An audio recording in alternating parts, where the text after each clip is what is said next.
दोस्तों, मैं कल्पना आप लोगों का आपके अपने ब्लॉग में स्वागत करती हूँ। आज मैं आप लोगों के सामने गेहूं के आटे की मैक्रोनी रेसिपी शेयर करने जा रही हूँ। तो इसके लिए सामग्री के तौर पर हमने ये सारे बेसिक मसाले, पास्ता मसाले आप देख सकते हैं, सारे मसाले हैं। ये पास्ता का मसाला है और इधर आटे का डो लगा हुआ है और ये मटर है और प्याज कटा हुआ, टमाटर कटा हुआ। इधर हम कढ़ाई को गर्म करने के लिए चढ़ा देते हैं। आटे के डो से छोटी छोटी लोइयाँ करके उसी पूड़ी के शेप में बेल करके इसे रोल कर लेते हैं और लास्ट में पानी लगाकर इसे अच्छे से बांध देते हैं ताकि ये अच्छे से चिपक जाए, खुले ना। इस तरह से हम सारे रोटी का रोल तैयार कर लेते हैं। इधर पानी जब उबल गया है तो उसमें नमक और थोड़ा सा सरसों का तेल डालकर सारे रोल को हम पकने के लिए डाल देते हैं। जब ये सारा रोल, इसे पकने में 10-15 मिनट लगेंगे। तो जब ये सारा रोल पक गया है तो एक करके ये मैक्रोनी करके तैयार है। इसे छोटे छोटे पीसेस में काट लेंगे। आप देख सकते हैं इतना छोटा छोटा पीस काट रहे हैं।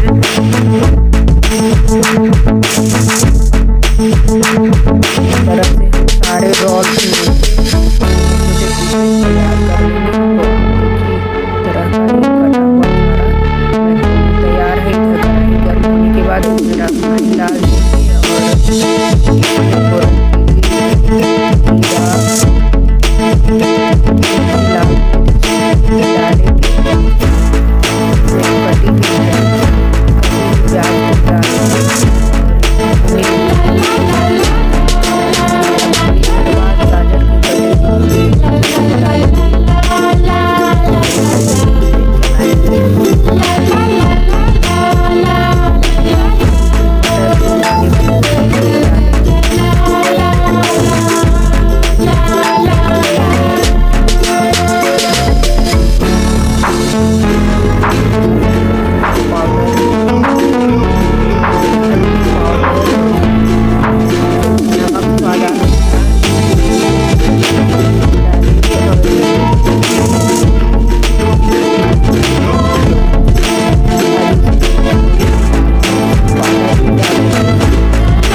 अब इसमें कटे हुए मैक्रोनी को डालेंगे।